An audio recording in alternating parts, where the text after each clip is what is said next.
அடுத்து அல்லாஹ் சொன்னான், இப்ராஹிம் அவர்களே, வஅத்தின் ஃபின்னாஸ், மக்களுக்கு நீங்கள் ஹஜ்ஜை கொண்டு நீங்கள் மக்களுக்கு ஆணை பிறப்பியுங்கள், உத்தரவிடுங்கள், அத்தனை பேரையும் நீங்கள் அழையுங்கள். இப்ராஹிம் அலைஹிஸ்ஸலாம் சொன்னார்கள், யா அல்லாஹ், யார் இருக்கிறார் இப்பொழுது? நான் மக்களுக்கு அழைத்தால் யாருக்கு அந்த சப்தம் கேட்கும்?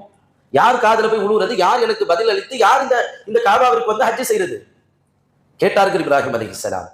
அல்லாஹ் சொன்னான், யா இப்ராஹிம், மக்களை அழைப்பது உங்கள் வேலை, அதை காதுகளில் கொண்டு போய் சேர்ப்பது என் வேலை என்றான் அல்லாஹ்.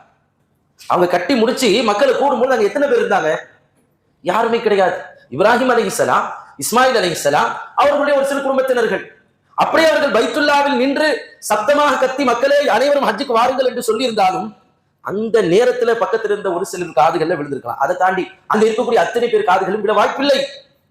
ஆனால் அல்லாஹ் சொல்கிறான், அந்த சப்தத்தை மக்களுடைய உள்ளத்தில், மக்களுடைய காதுகளில் கொண்டு போய் சேர்ப்பது என் வேலை என்று அல்லாஹ் சொன்னான்.